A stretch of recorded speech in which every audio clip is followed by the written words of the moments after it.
Welcome to the Cal State LA Financial Aid and Scholarships video on Summer 2025 Financial Aid. What type of aid is available in the summer? Summer aid will primarily be available as a Pell Grant for qualifying students.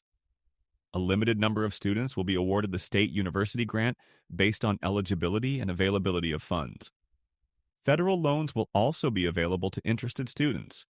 Those interested must submit an advising request on the financial aid website with the subject line, Summer Loan Request. Students must meet the following requirements to be eligible for summer aid.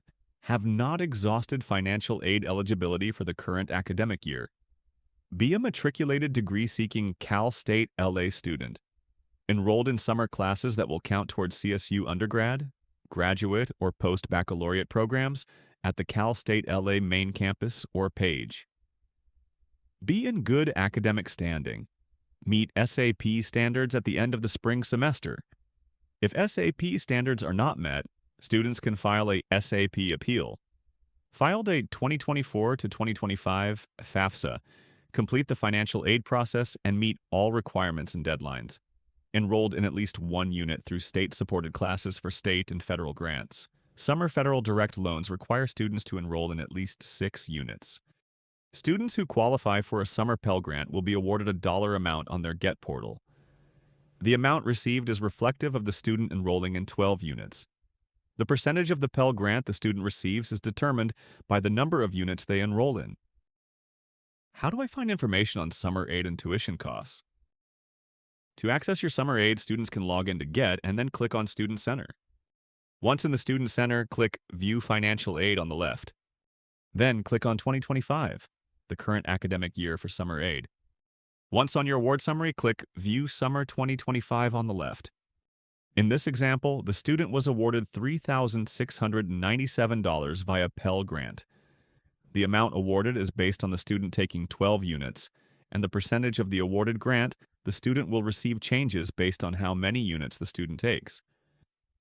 Please refer back to the Pell Grant eligibility chart to calculate how much of the award you'll receive. The tuition and fees are posted on the One Stop Financial Services website. Summer aid will not change based on taking May session, 5-week, or 10-week sessions. However, your fee amounts may be different, so please keep that in mind when calculating how much your classes will be.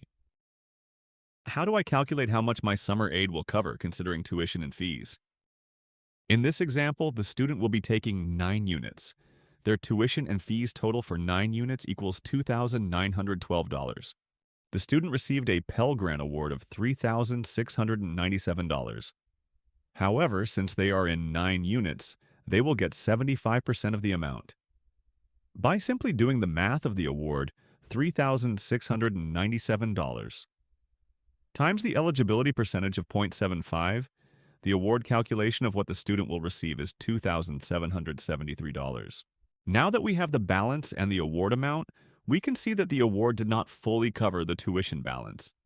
The student will have a balance of $139, which is paid to the One Stop Financial Services office. If the students cannot pay the remaining balance out of pocket, they can look into getting a federal student loan. If the amount completely covers the balance and there are excess funds, the student will receive it in a refund issued by One Stop Financial Services. If students attend classes over the summer, their subsequent fall semester financial aid gets delayed by 4 to 6 weeks. Some processes need to take place after the end of each semester to determine eligibility for financial assistance. These processes happen after the Records Department posts the official grades. Typically, One Stop Financial Services sets the tuition and fees due date for fall around mid-September. Since fall financial aid, for those students who take summer classes, typically disperses after the tuition and fees deadline, these students should make payment arrangements with One Stop Financial Services regarding fall tuition and fees. These students would either need to pay for the fall term in full or get on a payment plan before the deadline to avoid getting dropped from their classes in fall due to non-payment. This is the only secure method for students to ensure their enrollment for the fall term. Should the student be eligible for financial aid for the fall term after summer grades have been posted, any aid they can receive will be their reimbursement.